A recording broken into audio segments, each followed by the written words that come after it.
My name's Paul Chang. My name is Ed Holder. Hi, I'm Dan Leonard. It's Jordan Minter here. My name is Paul Pilato. My name's Sean O'Connell, and I'm running to be London's next mayor.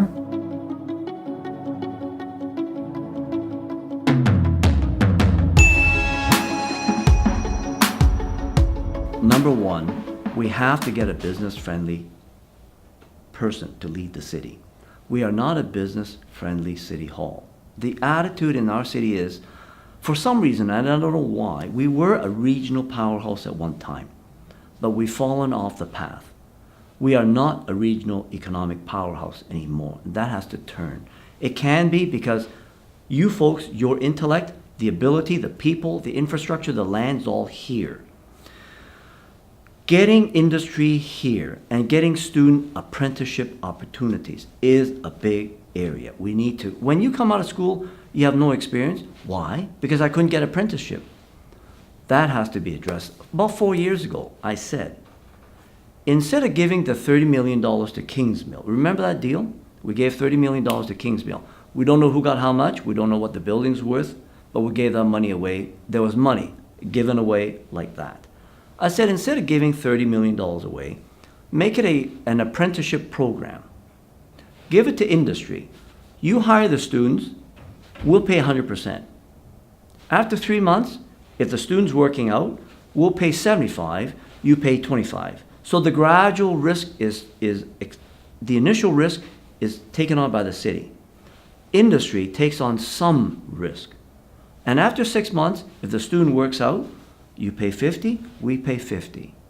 And after, say, 9 months, you pay 75, we pay 25. And after 1 year, gradually we put the students into your hands. You say, yeah, this person's working out. We're paying for it. We gave you the initial start. We helped you. But it's a two-way street. The student has to come up to the plate. Industry has to say, yes, we need this person, but we're taking the risk for 3 months. We'll sponsor that. So that was an option instead of 30 million giving to one company, one business. We can spread that for the students. 30 million, we can do a lot with that. To keep people here, you gotta have the opportunities. If people in San Diego, or you have a graduate degree in videography, in cinematography, in computer science, you're snapped up like that by Seattle, Ryerson, Toronto, New York. You have options. And it's a no-brainer. It says, if they're offering that to me, I'm going. Yeah, there's no choice. So I need to develop that industry and the businesses here. But it is one step at a time, and I can't do it overnight. That cannot be done. That's realistic. So, but you must set the path, the thinking. If you have the advanced thinking, the concept, that's the start. That's a great question. The issue around jobs ties into so many things. So with the various debates and chats we've had with people along the way, what residents, I'll say non-students for the moment, say, how do we keep our taxes low? And students say, how do I get more employment opportunities? And you know what's interesting is, so currently right now in London, the jobs market is getting tighter in that the employment rate overall is pretty good for London, something in the 5.2% range of unemployed. But you know what that doesn't speak to? It doesn't speak to the issue of people who are not, who've given up. Nor does it speak to the issue that we've got over 20% unemployment for youth. That is absolutely a damning statement. So what are the things that we can do? Well, in speaking to employers, and having been an employer that took an insurance brokerage with some 45 employees and grew it to 160 employees over my time as president, I understand jobs, I understand the importance of growth. But I think Fanshawe is uniquely situated, and here's why. One of the things that we have are the challenges of skilled trades. And who better than Fanshawe College to promote skilled trades? And it really goes into a few things. So in meeting with the Skilled Trades Union representatives recently, and I've known them for a while about what the issues are, and when I've toured Fanshawe before and in the skilled trades area, what's really clear is that we have such a need for skilled trades. And the problem with skilled trades is that there's a mobility that they have. So if there's uncertainty in getting projects approved, be it for development, be it for housing, and I'm even talking about summer jobs for students where they can work in construction if they're developing their skills, or they can use the skills that they're developing at Fanshawe. And from there, what they can then do is become more useful in terms of finding a place of employment when they graduate. So here's the thing. It has to start at the high schools, actually.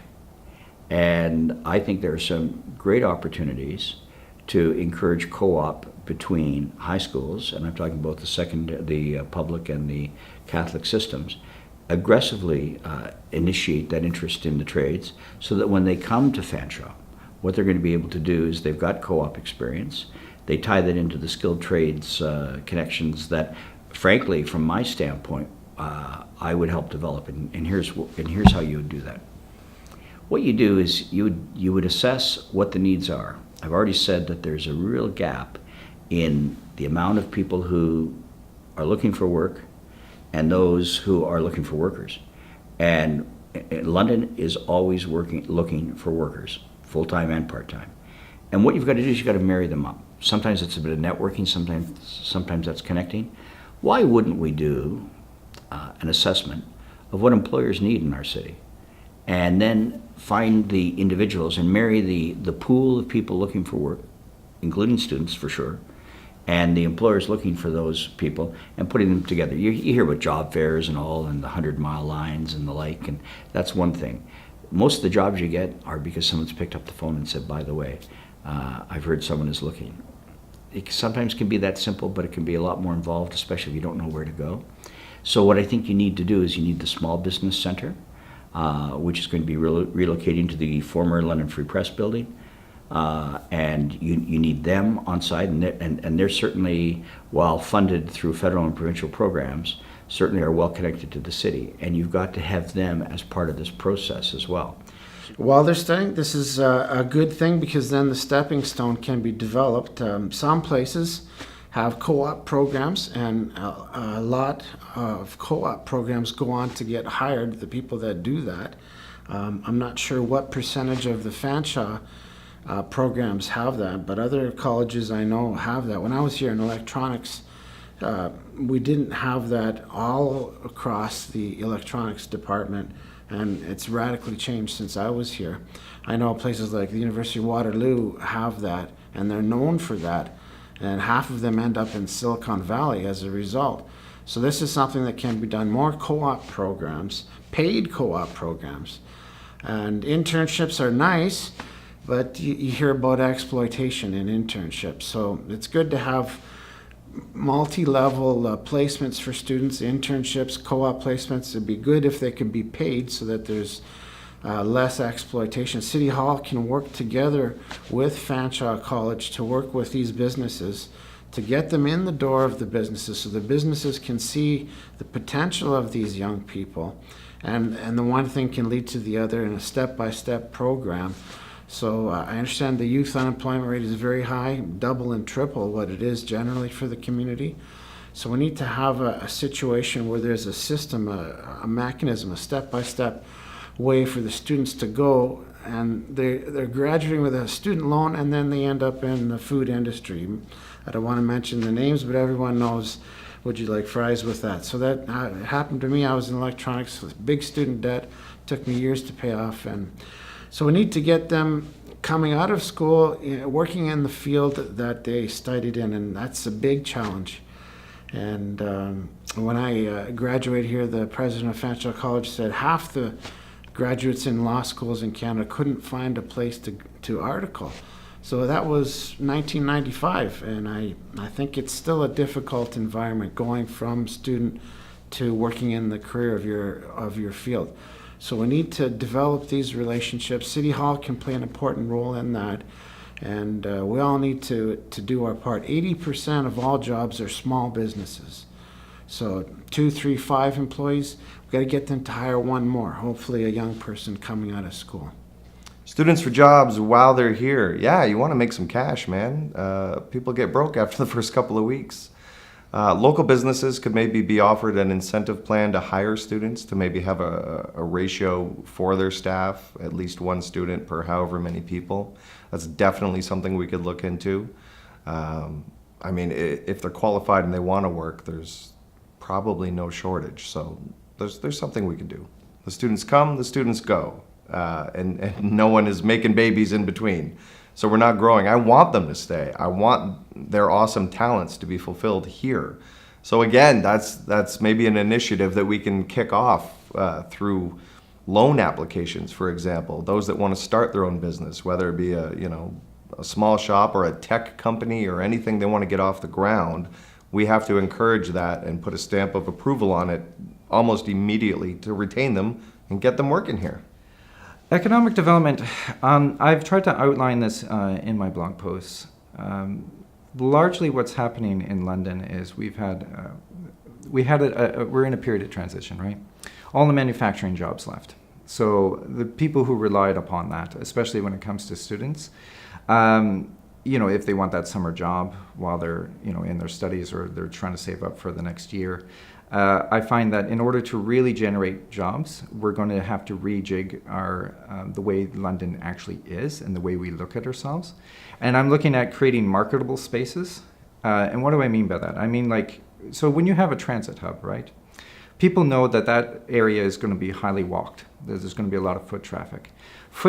Wherever you have a high amount of people, usually you have needs. So if somebody wants to set up a restaurant or if they want to set up a place of business, they will do so.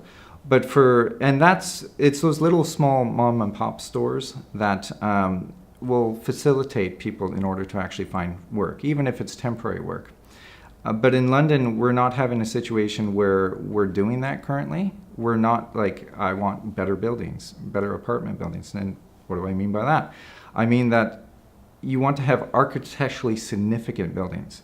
People need to know that if you want to invest and come into London, that we're a booming and prosperous city. And we're not going to get that if we keep burying our head in the sand and not making ourselves marketable. Because once you start doing these things and you start these engines in motion, people will realize that, oh, well, if I go here, and even if I graduate from here, I can still find work thereafter. The biggest thing from my perspective is I was a big proponent of entrepreneurship, specifically student entrepreneurship, and I was one of the original applicants of the Propel program at Western and the Leap Junction program at Fanshawe College. I run an incubator and I run an accelerator through Western, and we have made those services available to Fanshawe if students have an interest in making themselves available to those facilities. I believe student entrepreneurship is a great learning experience. It can generate some cash, but more importantly, it generates the skills for future job development and opportunities. The other thing I think that we want to do is expand our entertainment district and our nightlife, because I believe that the nightlife and tourism industry present great opportunities for students to be able to earn income off hours and allow them to do well while they maintain their studies during the day. Clearly, one of our biggest problems in London is creating enough jobs and opportunities for young people to stay. And I'm a big believer in the digital economy. I worked in the digital economy, and right now I promote companies that drive towards the digital economy. So what I'd like to do is do much more in the way of startup programs and entrepreneurship development programs, because I think when you're the owner of your own business, you have skin in the game.